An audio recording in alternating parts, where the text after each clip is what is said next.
Matilda stared wide-eyed at her brother after realizing that she was being requested to serve as the new Queen's lady-in-waiting. Accepting the position of the Queen's lady-in-waiting was deemed a distinguished honor, seldom declined except in extraordinary circumstances. With a measured gaze, Matilda examined the royal decree, before breaking into a genteel laughter. But how did I earn such a great honor? Don't you find it rather obvious? Matilda shrugged. No doubt this transpired due to my brother's arrogance in the presence of the Queen, did it not? So you've heard. The Queen and I share a common trait. An impetuous brother with a temper. I didn't harm anyone. Regardless, this is a result of your outburst. Fear not. I shall graciously accept and assume the role of the new Queen's lady-in-waiting. But this is intended as a punishment. Does that not upset you? I will accept the position merely to discern the caliber of the Queen and the contributions she can make to the realm. Is that not worth our while? Indeed. You've always been far smarter and more cunning than I, dear sister. I quietly sipped my morning tea, not breaking eye contact with my new lady-in-waiting, Matilda. I regarded her as I placed my notebook in my lap. Though her intentions remained elusive, her demeanour reflected proper etiquette, a refreshing contrast to her brother's unruly behaviour. Thank you for accepting, Lady Matilda. I hope I can count on you. Of course, Your Highness. She stared at me, a hint of curiosity apparent in her expression. I wasted no time in putting her to work. I brought very few clothes. I'll need all new outfits. Of course, what would you like? I need 6 gowns made as soon as possible. 3 for daily wear, 2 for work, and 1 for a simple banquet, just in case. I don't know much about the fashion here in the Celestial Isles. I leave it to my Lady Matilda's judgment. I assigned this task to Matilda consciously, knowing that any critique of my attire would now be directed toward her. Very well, I will arrange this with the seamstress once I have your measurements. We looked at each other a bit awkwardly. She was smarter than she was letting on. It would benefit me to understand her better. I would like to see the palace. It's important that I become familiar with these halls. Shall we? She got up and walked towards the door, and I followed her, observing her steps. One's nature is often reflected in their walk. I had prepared for multiple scenarios while awaiting Sir Ivar's sister, intending to tailor my approach based on her personality, whether she proved to be soft-hearted and shy, cautious and prickly, or one who was readily submitted to power. I was ready. Leaving my chambers, we descended a flight of stairs and traversed a corridor, arriving at the opulent palace. The Celestial Isles palace rivaled the grandeur of Elisaria's. Jewels adorned every corner, reflecting King Henry's claim of the kingdom's status as the jewel capital. Suddenly, I heard stealthy footsteps approaching behind me. I turned and saw an elegantly dressed man, who, once he locked eyes with me, lost his balance and fell to the floor. I covered my mouth to stifle my laughter as he scrambled to get his belongings together. Who is that? He's a scribe, collecting gossip on the new queen, no doubt. He's not someone with whom Your Highness should be associated. It's best to meet during a scheduled interview, if at all. Matilda looked uncomfortable, hinting at potential dangers in high society. Are there more respected scribes? Only one scribe is authorized to publish royal decrees. It's best to avoid the others. I decided to defy her advice and expectations, and address the flustered man directly. You seem to want to ask me something. What is it? The scribe, taken aback, fumbled for his notebook. How could you get married again so quickly? We should be going, Your Highness. In spite of Matilda's pleading, I looked at the scribe with an air of cool nobility and a slight smile. I arranged everything before my divorce. Did you know beforehand that you were going to get a divorce? I heard talk of it. The scribe's mouth dropped open in surprise, and I looked at Matilda with pride. However, she looked back at me with pity. My cheeks reddened, and I wondered if I had lost her respect, or if I had ever had it in the first place. It was a brisk afternoon, unusually cold for the season. Duke Elegy strolled beside Rose, offering her advice. You have to approach the scribes, Miss Rose. By listening to their questions, you will discover what the people of the country want to know. Despite Aldrich's warning against Duke Elegy, Rose sought out the Duke the very next day. She had limited, trustworthy connections in the palace, and she regretted not confiding in Duke Elegy immediately about her impending role as queen. Whether it was foolish or not, she wanted to talk to him about it. Scribes are crucial to enhancing your reputation. Even if you are the kindest person in the world, commoners cannot meet you face to face.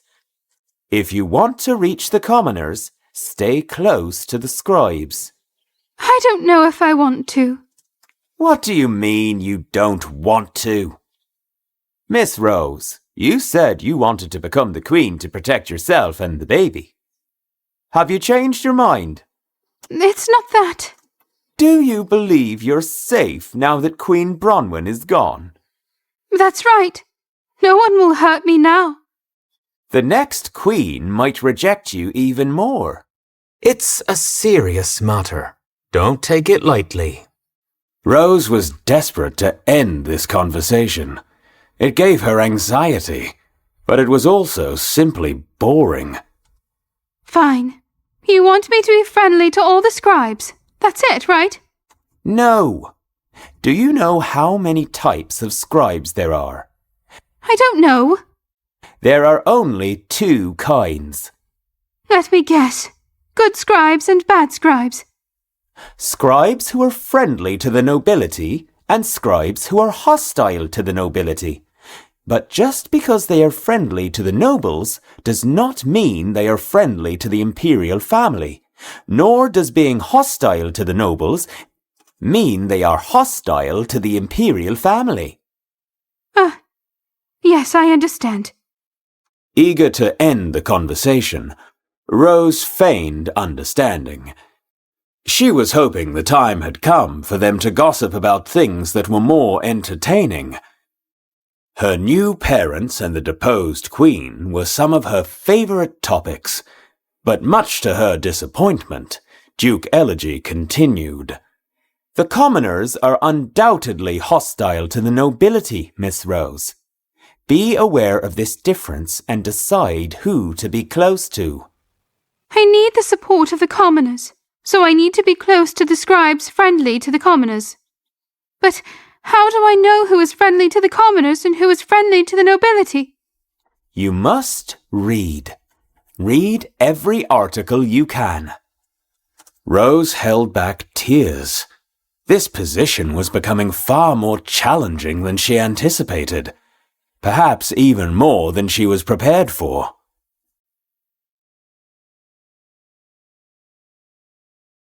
As Matilda shuffled around the royal kitchen to prepare a meal for the Queen, she ran into her brother, Sir Ivar. Ivar, what are you doing here?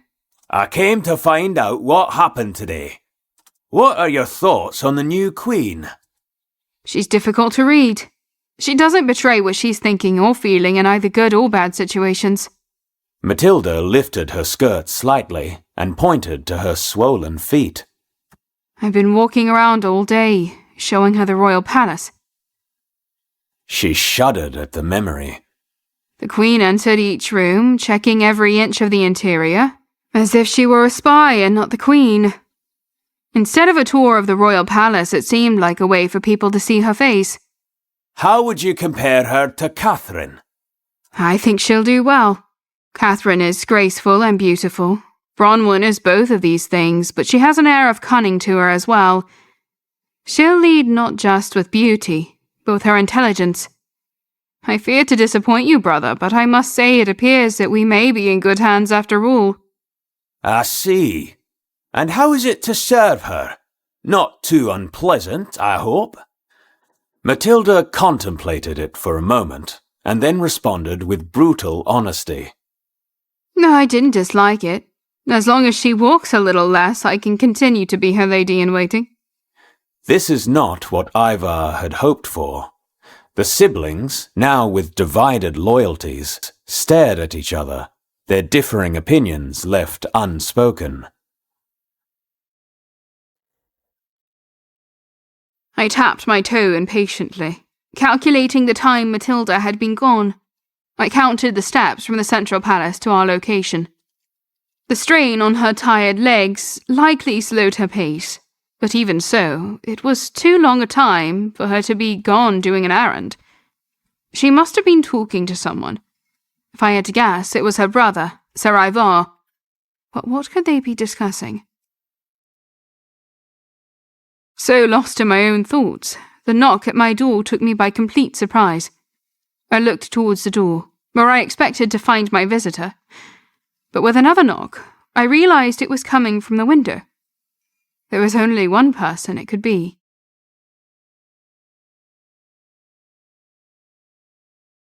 As I opened the window, my opulent chamber was bathed in soft daylight. I looked out at the breathtaking kingdom below, as well as the breathtaking King Henry. He held a gift for me, but this time, instead of a bouquet of jewels, he held a basket adorned with an ivory gold-coloured leaf. My queen, might we partake in a meal together? Miss Matilda has not returned with my lunch as of yet. King Henry, with a wave of his hand, indicated the basket on his arm, a departure from his usual offerings. Suddenly, I was reminded of a tender childhood memory when Aldrich presented me with cookies. I smiled fondly, and Henry took that as an acceptance. Nimble as ever, he leapt through the window. I would have to try to dissuade him from such impromptu entrances. Yet it could wait for another time. For now, we sat across from each other as Henry produced a decadent lunch from his basket. How fared your day, my queen? Excellent. I went on an extensive tour of the palace. And, you should know, I encountered a scribe. He had jet black hair. Oh yes, I know who he is. I told him the truth about my divorce and our marriage, that it was all prearranged. Well, good. The public will now know the truth. What did you think of Miss Matilda? With a gentle smile, King Henry slowly moved his hand forward, seeking mine. My stomach turned, as suddenly his hand looked like a dangerous carnivorous plant native to Elisauria. A carnivorous plant? What? Was she that bad? Pardon? Oh, no, she was quite lovely, very smart. Unable to shake the image of the carnivorous plant from my mind, I slid my hand out of King Henry's. We looked at each other, and then looked away. It was often like this when I was with him. Awkward, yet at the same time comfortable and exciting. But I was nervous. If we had a wedding, we would have to have our wedding night.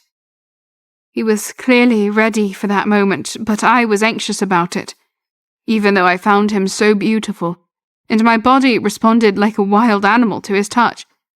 But I had only been with Aldrich before, and I did not know what to expect.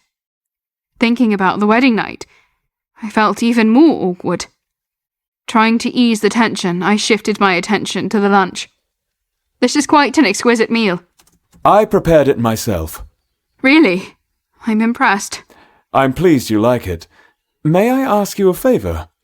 Of course. We are a couple now, are we not? That's right. There is something I want to do. My anxiety began to rise again, thinking he was about to ask for more intense physical contact. But instead he picked up a fork and stabbed a marinated sardine. He brought the fish up to my lips, leaving me utterly confused. Let me feed you. Oh, that's all right. I have hands of my own that are perfectly suited for holding a fork. Do you not like this? I am so sorry. It's not that. Now was the time to be brave. His face was mesmerizing, and I did not want him to think I wasn't interested in him. I did not want my anxiety to be mistaken for disinterest. Open your mouth. I lifted up a perfectly plump cherry tomato and held it gently. Henry was nearly salivating as I slowly lifted the fruit towards his lips. I traced his mouth with the cold fruit and slowly pushed it into his open mouth. Don't bite until I tell you to. We looked at each other intensely for a few moments. Now. He crunched down on the tomato, and I could nearly hear the juice covering his taste buds. I smiled, pleased with myself, and exhilarated with the control I had exhibited. It seemed that Henry liked my direction. Perhaps I could keep him satisfied with food until I was ready for more. Matilda stood in the hall with her ear pressed to the door, amazed at the subtle way the Queen was able to make the king nearly writhe with pleasure, though it sounded as though she had not even touched him. The Queen of Elisaria was admired by many, and in many respects she appeared to be deserving. She acted without hesitation. Matilda delicately pressed her cheek with one hand. It was warm, and she fanned herself. Perhaps she had more to learn from the Queen than she realized. After finishing the entirety of the cherry tomatoes, Henry's mouth was tinged crimson. I sat down on his lap and drew the handkerchief I had given him from his pocket. I wiped his lips until they were spotless. He surrendered his face to my care with quiet dignity and gazed at me. When he blinked, his golden lashes glowed softly. Watching his purple eyes appear and disappear, it reminded me of Majesty. And once I thought of it, I realized that now was the time to strike, as he looked at me like he would do anything just for me to continue touching him. I must ask you something. Anything. Is Haxon, by any chance, your silver hawk? His beautiful smile faded, and he lowered his head, visibly grim. I withdrew my hand and returned the handkerchief. He looked around the room as if he were caught committing a crime. That's right. My mouth opened by itself. Although I was almost certain it was still amazing. I can't believe that a person could be a bird.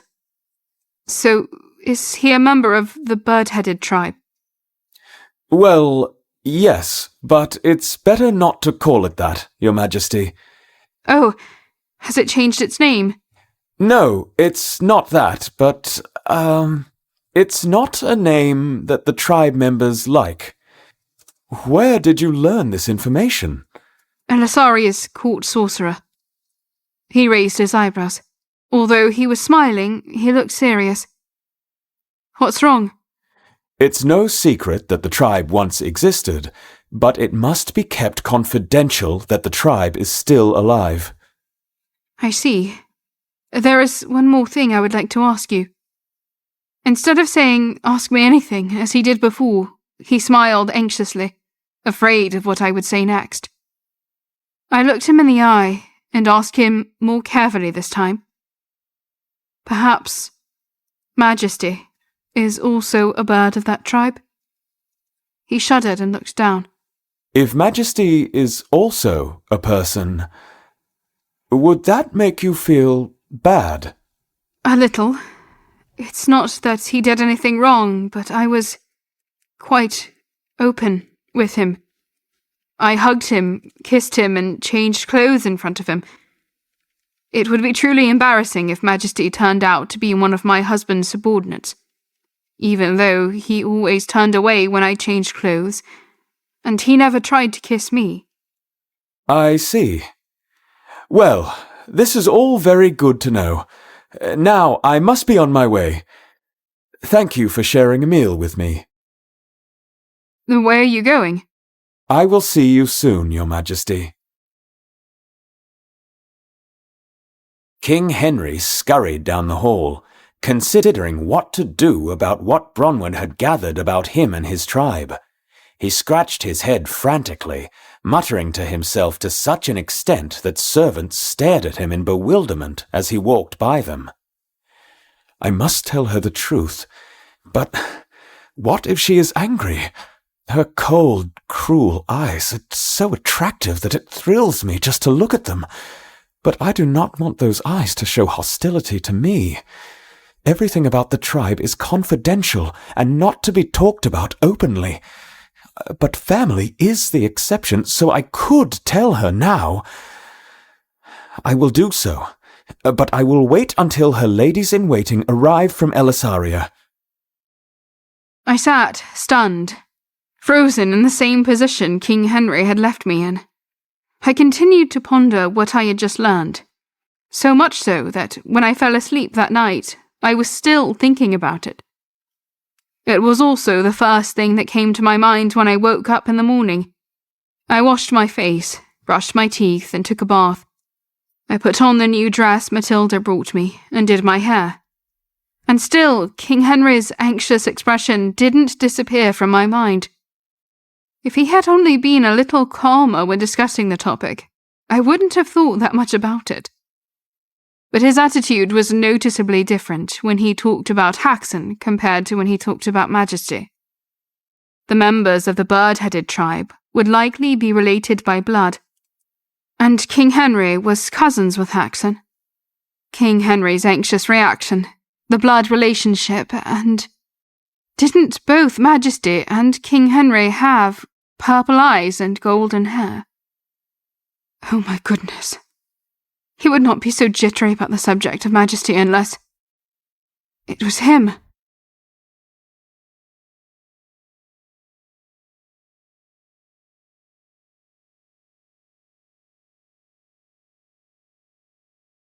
As I peered out the window of my new home, I reminisced on my relationship with Majesty. He was truly a delightful bird. I blushed, thinking about how I would bestow a gentle pat on his posterior whenever I found him endearing. I remembered how, at my touch, the bird would stiffen. How many times did I kiss him? My eyebrows furrowed as I tried to figure it out. It was countless.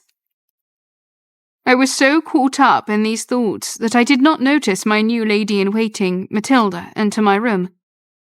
Your Highness? Oh, hello, Matilda. I did not hear you come in. Matilda was twiddling her thumbs, shifting uncomfortably, and not meeting my gaze. Is something the matter? I called you repeatedly and you did not answer. Are you well? My apologies, I was deeply engrossed in thought. You appear unwell. Do not fret, I was merely pondering matters concerning the kingdom. Is it because of Catherine? Catherine? No, not at all. I understand. She blushed and stammered, appearing unconvinced. I stared back at her, making it clear I knew what she was thinking. Of course, you must have much on your mind. Well, you've seen the whole palace now, so where do you want to go today? Shall I arrange a carriage to explore the grounds outside of the palace? That's all right, Matilda. I prefer to stay in today. Do you know where my brother lodges? I've yet to see him since arriving. Lord Oscar, I believe he occupies one of the distinguished guest rooms. Let us proceed there, then.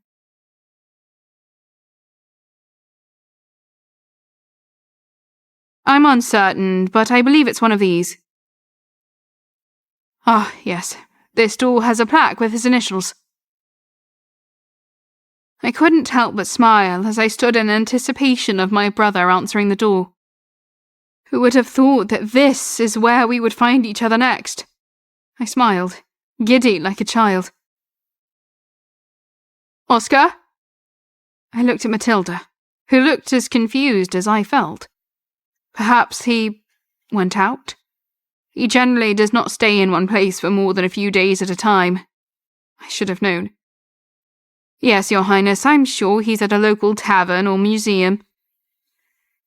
Well then, I don't have to see him today anyway. We'll come back another time. Shall we go to the library then? Just as we were about to leave for the library, a knight approached us, standing directly in our way. He stared at me, eyes widened and mouth agape. He lifted his steel-clad hand and pointed at me. "Excuse us, knight. May we help you?" Lord Oscar, what happened to you? "You arrogant man. You forget yourself. You're addressing the Queen." Queen Bronwyn? My apologies. He knelt before me as shame washed over him. He cast his eyes downward. Forgive me, Your Highness. You bear a striking resemblance to Lord Oscar. Luckily, I have a sound explanation for that. He is my brother. Please, rise. Do not fret. Thank you, Your Highness. I am Sir Leaf. It is an honour to serve you. The honour is all mine. Thank you for your service. Do you seek my brother? In Elisaria, Aldrich's knights would only visit my brother for unsavoury reasons. I wondered anxiously why Henry's knights were looking for him. It was true that Henry had a gentler nature than Aldrich, as far as I could tell, but even if the king was different, Oscar was not. It was no secret that he was rebellious and unpredictable, and given my own fragile reputation in the Celestial Isles, it would not have surprised me if Oscar had found himself in trouble already. Yes, Your Highness. He's been elusive since arriving in the Celestial Isles. Has he been avoiding you? Indeed. Ever since I led him here, I've sought his company, but he persistently evades me. Why would he avoid you? Oh, I cannot fathom why. Yet he keeps his distance. Oscar loved being surrounded by men who shared his interests in war, swords, and ale. Sir Leaf looked like he had been designed by the god of war himself. His stature was intimidating, his face was bearded, and his eyes were intense. Why would Oscar avoid this man? Come to think of it, since the Queen appeared, he has become more difficult to find. Perhaps the Queen is hiding Lord Oscar? How rude! My apologies again, Your Highness. Sir Leaf was the least knight-like knight I had ever met. He looked the part, but his behaviour was impolite at best. His actions, words, and looks made me wonder, was he really King Henry's knight? I also came here to look for my brother, but he's not here, so I was just about to leave. Oh, I see. We're off to see the library. It was a pleasure to meet you, Sir Leaf. We will speak again soon, I'm sure. As we continued forth, the large man began walking beside me.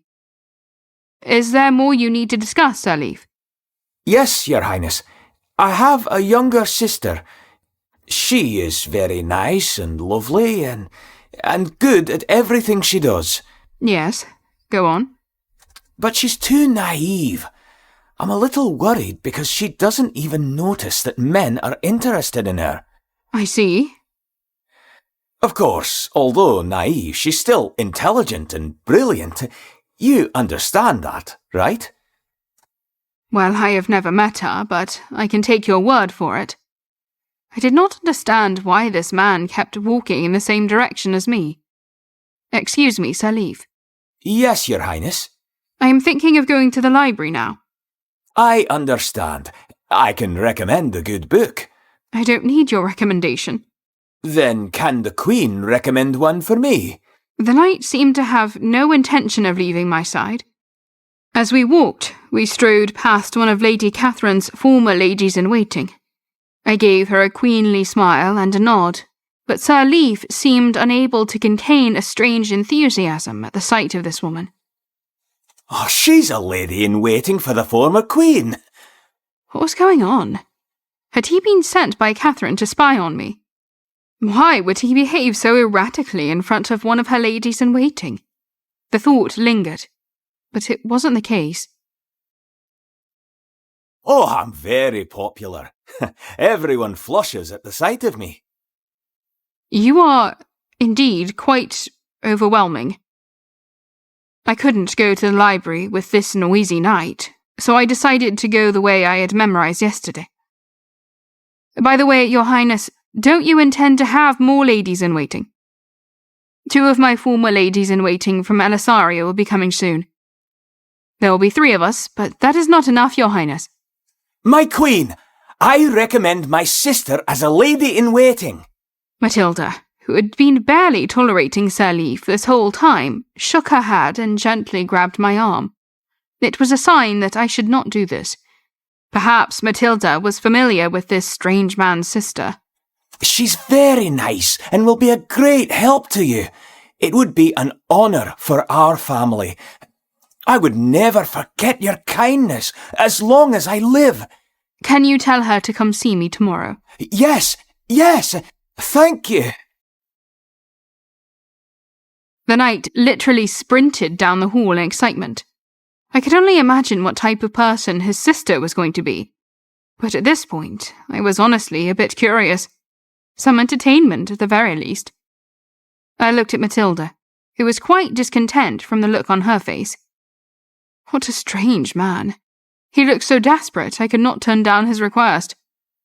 Your Highness, do not make Sir Leaf's sister your lady-in-waiting. Do you know her, Miss Matilda? Not personally, but she is very famous. Does she cause a lot of problems? She's like Sir Leaf, unrestrained. I see. Well, for the moment, I've decided to meet her tomorrow. I will see and judge. Yes, Your Highness, I look forward to hearing your thoughts.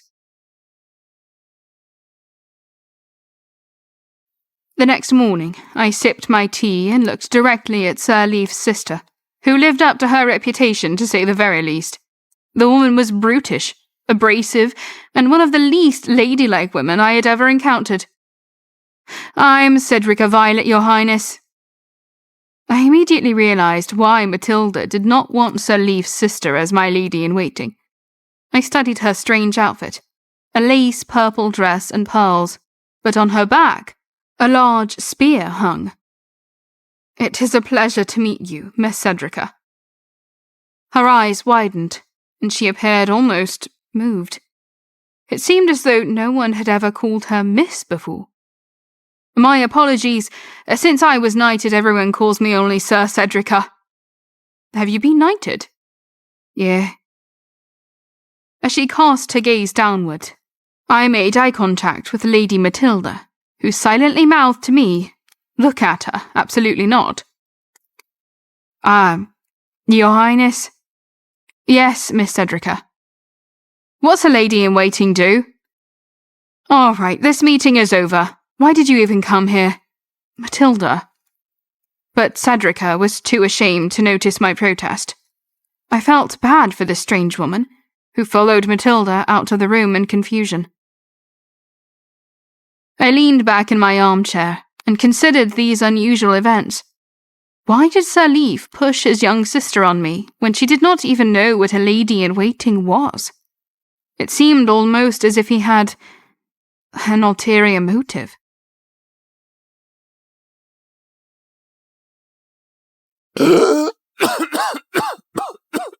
When Marquis Clifford told Henry about Cedrica's visit to Bronwyn, the king was so shocked that he choked on the water he was drinking and began coughing. Who did you say wants to be her lady-in-waiting? Sir Cedrica.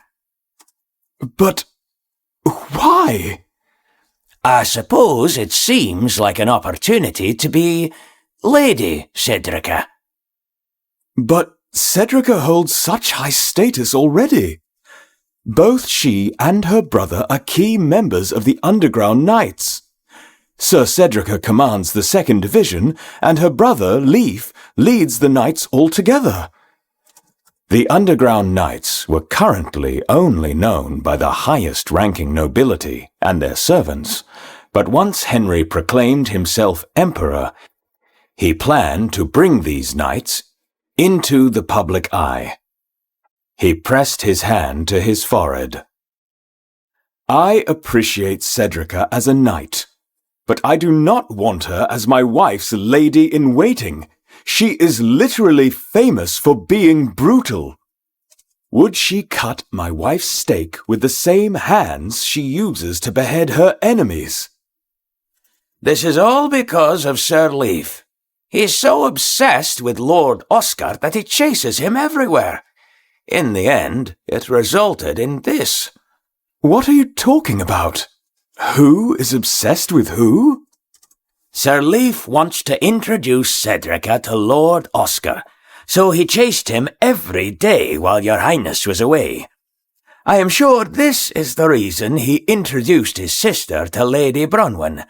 If his sister becomes a lady-in-waiting for the Queen, she will naturally have the opportunity to meet Lord Oscar. If Sir Cedrica becomes the Queen's lady-in-waiting, she would become a lady that no one could ignore. I'm sure Sir Leaf persuaded her to go along with this plan. Though he looks like a bear, he thinks like a sly fox. Indeed. Changing the subject, your highness, do you still plan to train tonight, even though Haxon has not returned? I have sent my best men to get a sense of his whereabouts, but I've gotten no answer. I will not rest until we find out where he is. It is not right for your right-hand man to leave you at a time like this. Henry nodded solemnly, feeling despair at the thought of flying through the sky this evening without his cousin and confidant. He was beginning to worry that Haxon was in trouble.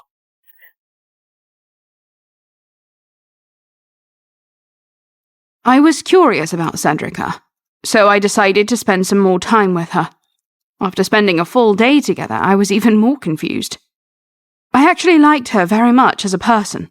She had been knighted and was quite disciplined in her action. She had no knowledge of the behaviour appropriate for a lady-in-waiting, but once I explained this to her, she performed quite well. Although she had a fearsome aura, she also had a very gentle personality. I don't know why, but as I spoke, she looked at me in a daze. I found her naivete endearing. However, when I asked her how she would defend me in an argument, as ladies-in-waiting often would have to, she performed quite strangely. I swear by this spear that I speak the truth. If it's a lie, I'll give you my head. Otherwise, you'll have to give me yours. As much as I liked her, I knew that if she did this at a high society gathering, the results would be disastrous. I turned to Matilda, whose opinion was abundantly clear. Ladies-in-waiting are not chosen with the heart, Your Highness. Absolutely never.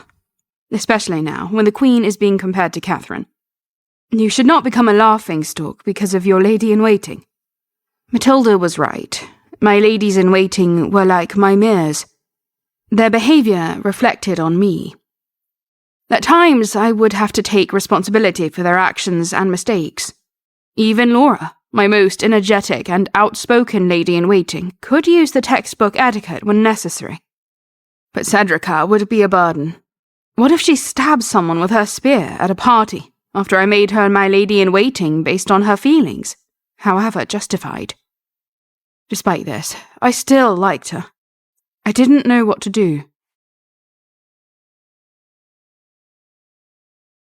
In his palace in Elisaria, King Aldrich smiled cynically and rested his hand on his forehead.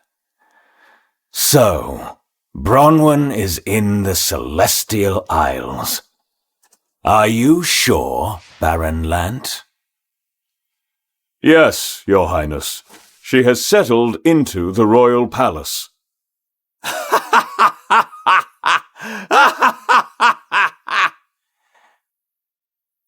The king let out a cruel laugh, as if he were enjoying a dark joke. The truth was, he was struggling with a sense of betrayal. He shuddered at the thought of Bronwyn in the Celestial Isles. As angry as she is with me, how could she immediately become the queen of another country? I cannot understand it at all. Unless she did not harbour any feelings for me from the beginning, how could she remarry so soon? Regret gnawed at him as he thought about his actions. Perhaps he should not have burned the secret letters between King Henry and Bronwyn. Perhaps if he had those, he would be able to understand. He groaned loudly. Ah! He had lately given up on even trying to contain his anger. After he watched the life leave Marquis Carlson's body, a strange tendency had come over him, somewhere between feeling absolutely powerful and absolutely out of control. He gritted his teeth. Bronwyn was my wife from a very young age. Not a concubine, but a wife who had always been by my side. A wife who should continue to be by my side in the future. There is a line that you do not cross, and she has crossed it. You have been wronged, Your Highness. Baron Lant. Yes, Your Highness. Even Baron Lant, who had never disobeyed his king, stared at the man fearfully. It had become unclear what kind of thing Aldrich was capable of, and what he was willing to do to soothe his impulses. We must make sure my wedding to Rose happens quickly. Ah, yes, Your Majesty. Baron Lant let out a sigh of relief before realizing that this was a complicated request in and of itself, one that would have unpredictable consequences. Are you sure? We must wed before the baby is born, and I want the ceremony to be as grand as possible. Yes, Your Majesty. Aldrich closed his eyes tightly, contemplating his circumstances. Bronwyn will have to come to the wedding. I'll make her regret it. She will be begging for her seat back. When she sees my splendid, grandiose event, she will regret leaving me. All right, Your Majesty. I will see to it that it is the grandest event Elisaria has ever seen. What is the public opinion of Rose now? It is improving due to Queen Bronwyn's actions. Very good. Public opinion is important to her. Yes, we must maintain her reputation, so it is pure joy when it is announced that she will be our new queen. Yes, we must. Your next task, my loyal servant, give her parents an honorary position. We will boost this family until Rose is a force to be reckoned with. Even Bronwyn will be jealous of her.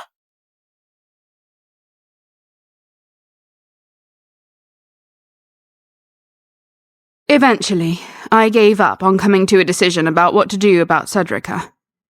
I left the detached palace alone for a stroll through the palace gardens. I had no one to guide me around, but I was not afraid of getting lost. I had already memorized all of the paths. Breathing the night air never failed to calm me down and help me organize my thoughts. I had no idea how long I'd been walking when I heard a fluttering sound. I looked up and could see a flock of birds flying in a row. I blinked, rubbing my eyes with my hands before looking at the birds again. Is that Majesty? Was it an illusion? Could that really be Majesty? I would have been sure if I had also seen the silver bird. I hesitated for a moment, and then followed in the direction that they were flying in. The birds were flying straight towards an abandoned palace, which was rumoured to be inhabited by ghosts. Matilda had been very frightened when she told me about that place. She mentioned that even the scaffolders tasked with knocking it down ran away from the place in fear. But I was not a fearful woman, so I went straight towards it. As I drew closer, I heard what sounded like someone bathing in a fountain. Crossed my mind that perhaps there really were ghosts in there. I thought back to the vision I encountered of Viscountess Verdi in Elisaria, and a knot formed in the pit of my stomach. But upon a closer look, I saw that it was just a bird. The bird jumped forward, revealing its face and feathers. The eyes were violet, and the feathers were black with a golden tint. "It is you, Majesty." The midnight hawk continued bathing itself, unaware of my presence. I was puzzled. Where had the other birds gone? Majesty shook his head and flapped his wings, drying off his feathers.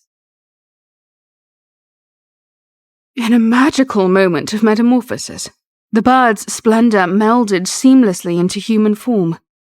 I watched, completely dumbfounded.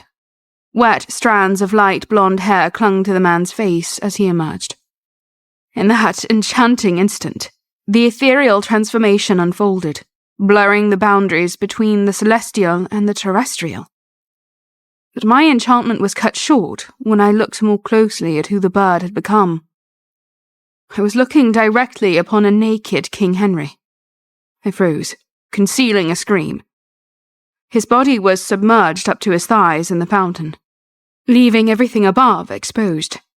He looked very different from when he was wearing his clothes. His abdomen, thighs, collarbone, and broad back were very muscular, as I had assumed in the past when he escorted me. He looked like a statue in a temple. His beautiful, wet skin looked somewhat sensual, and his handsome face was completely visible with his hair pushed back from his face. Water droplets glistened all over his body under the moonlight, making him look like a fairy, or some otherworldly creature. My eyes settled upon his groin, and I could not seem to tear them away.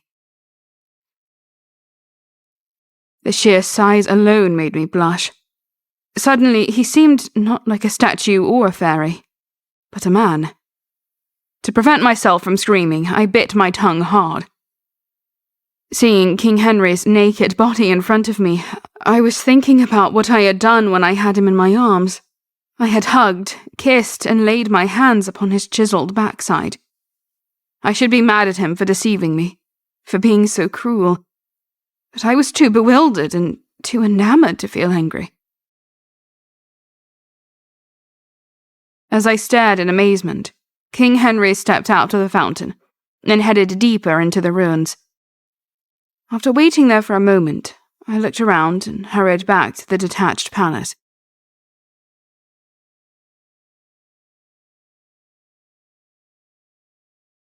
As soon as I got back to my room, I tried to channel the anger I thought I should be feeling.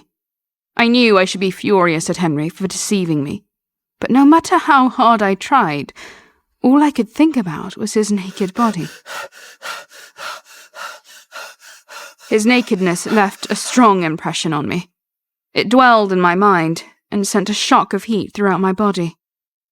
I buried my head in my pillow. What was I going to do? When would he tell me the truth? I laid my head down and tried to sleep, but I was kept awake, stimulated, thinking of the parts of his body I had touched, and the ones I wanted to.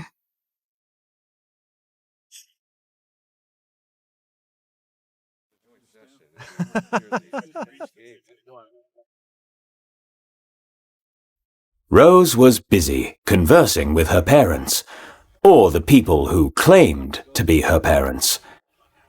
She didn't care whether or not William and Martha were her biological parents. They truly felt like her family.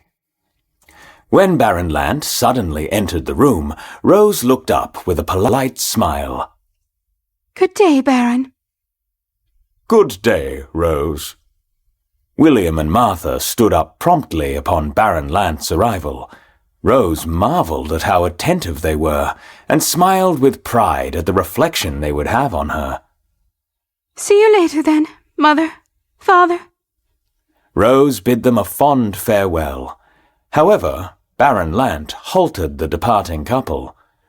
You can't leave just yet. Please, sit back down.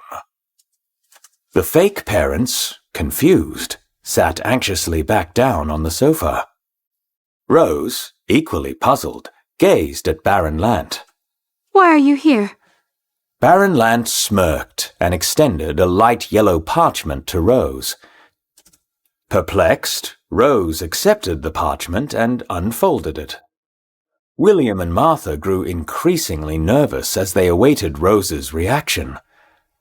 After reading the contents, Rose's eyes widened, and she turned to Baron Lant. His Majesty appointed my father as an official. An official? William was stunned. Martha, covering her mouth, looked at Baron Lant in shock. The once fallen noble couple was being given a second chance through the offer of an official position. Rose jumped with joy. His Majesty did this to make me the Queen. As tears of happiness welled up in her eyes, Martha followed suit, smiling as she wiped her reddened eyes with a handkerchief. This is what happens when one has a good daughter. You are our treasure, Rose. Baron Lant had to fight back tears as he watched Rose embrace and rejoice with her fake parents. A young woman who had lost her parents as a child had been united with a noble couple who searched for their lost daughters to the point of spending all their wealth. A family that had been devastated for more than 10 years was dramatically recreated. And from now on, the road ahead of them would be a path of flowers. All the work he had done for the king lately had taken such an emotional toll, and he was thrilled to be tasked with something that felt wholesome. He just had to ignore the part of him that knew that none of it was real. Are you crying, Baron? Oh dear. Please, I forget myself.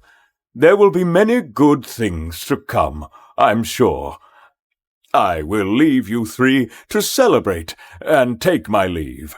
Thank you, Baron Lant. Yes, thank you, Baron. Thank you, indeed.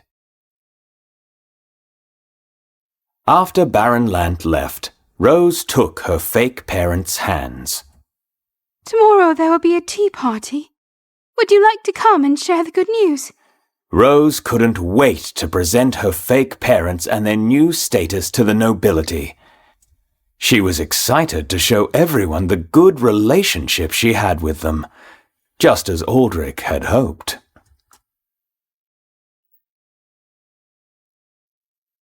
Rose looked with pride at how the nobles greeted her parents upon arriving at the tea party.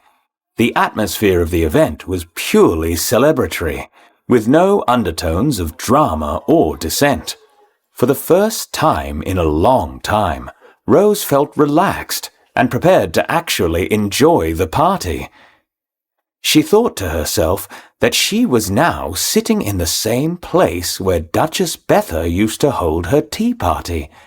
Next to her were her fake parents, who loved her more than anyone else in the world, or at least pretended to. And they were nobles with an official position. The annoying deposed queen had gone to another country and remarried, so she would never return. Rose carried the king's first baby in her womb. Aldrich promised her the position of queen, and the baby in her womb would become the next king in the future. All was well. Rose did her best not to think about the fact that she was only promised the queen's seat for 1 year, and that she had an enemy in Viscount Rothescue, who knew more about her than she would have liked. She rubbed her belly and realized the power she had as a woman. If I become pregnant again, my reign as queen will be extended. His Majesty does not want to have illegitimate children. Besides, he loves me. She gave herself a sinister little smile and thought about how to solve the Rothescue problem. I'll just have to get rid of Liliana's loose tongue and the pitiful Alan and the Viscount. Then I'll have nothing to fear from the baby. At that moment, she heard Martha cry out suddenly. Rose was startled from her thoughts and looked beside her at her fake mother, who was sobbing. Mother, what's wrong? A nobleman Rose didn't recognize bowed his head, his cheeks red with embarrassment. "Forgive me. I said something I shouldn't have to your mother." What did you say? Rose fidgeted and looked at Martha, who had turned pale and seemed to be having trouble stopping her tears from flowing. Tell me. "I asked about her other lost daughter, the one she still hopes to find." The eyes of the nobles were on Rose. They believed that Rose was Martha's real daughter, her first daughter, so they seemed to assume that Rose would comfort her mother. William was already hugging his wife and crying with her. Rose, though somewhat reluctantly, got up and hugged her fake mother as well. The daughter they lost had nothing to do with her, but the others considered that girl to be her own sister.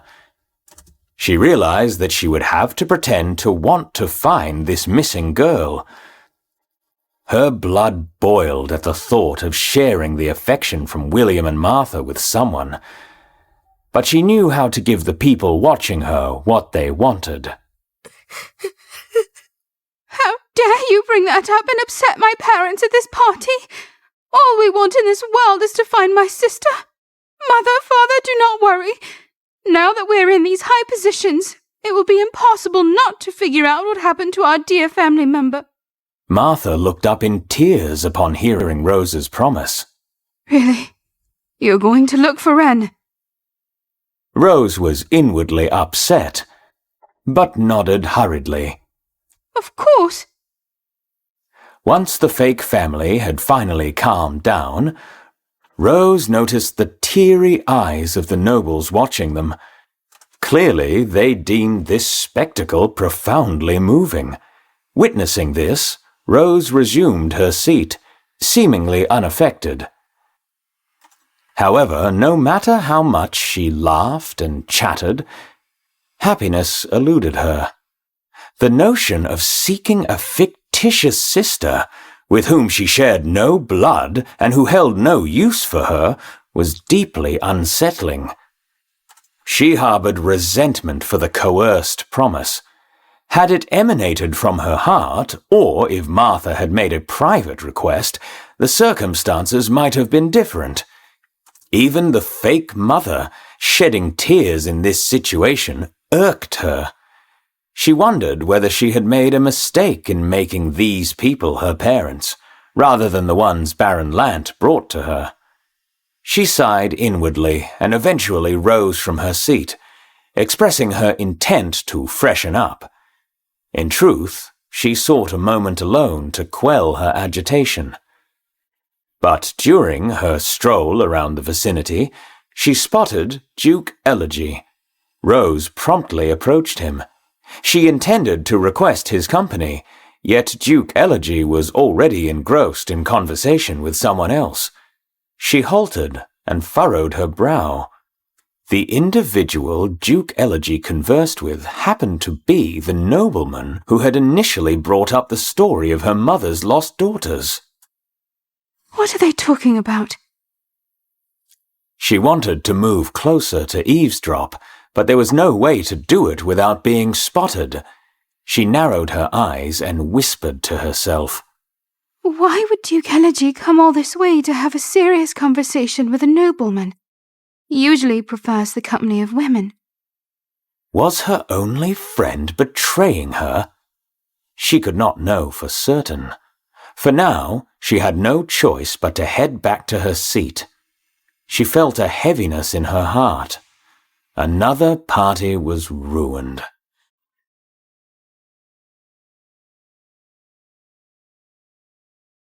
That night, Rose was preparing for bed and running her horsehair brush through her silver locks. She jumped when there was a sudden knock.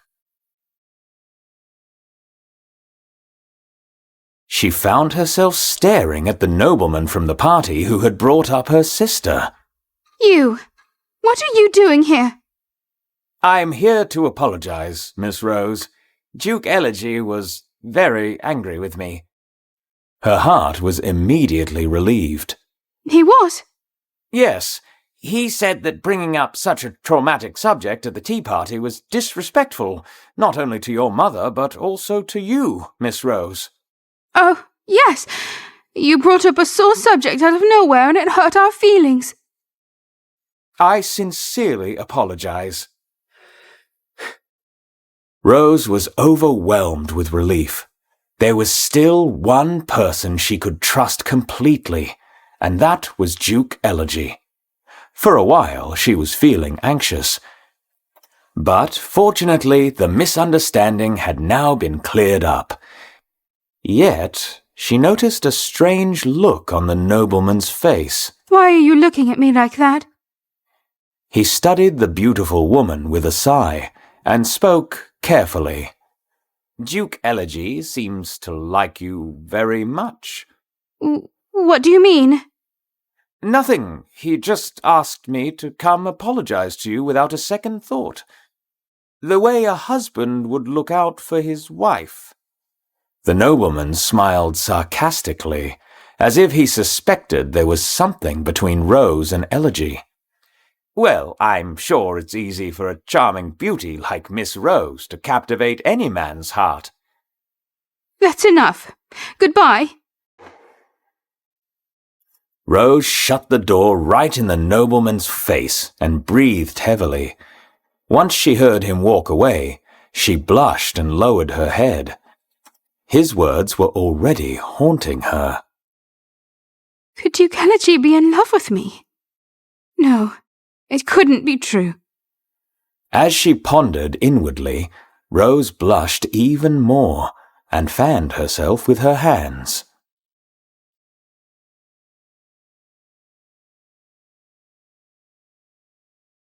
Just as dawn was breaking, Matilda arrived to bring me a grand breakfast. Clear pumpkin soup, hard-boiled eggs, and 3 kinds of jam with a freshly baked loaf of bread. Thank you, Matilda. My pleasure. So, Your Highness, I'm very impressed that King Henry is planning to do all the wedding preparations himself. Is that what you've heard? Yes. You do not seem overjoyed. Would you prefer to do it yourself? It's not that. Then what's the matter? The king is very busy at the moment. Oh, well, yes, I'm sure that's true. I involuntarily smiled as I imagined him making this decision, but the scene from last night played in my mind, and I put on a serious face. I had barely seen the king as of late, but I could not get him out of my mind. Your Highness, are you sure you really don't want to plan the wedding yourself? Yes, I'm sure, I replied with a smile as I grabbed a spoon. Then I'll arrange a time for you to discuss the upcoming plans with him. I blushed. How could I have a proper conversation with him while feeling so awkward? I tried not to think of him and focus on eating, but his image once again flashed into my mind with unrivaled intensity as I glanced at the food. The eggs in my mouth felt like they were melting, and it suddenly tasted like the most delicious thing I had ever consumed. I set my spoon down. That man's figure was even interrupting my meals. That's all you're going to eat? Do you dislike the food in Celestial Isles? Oh, of course not. I just need some air. They stood up and began to take a walk.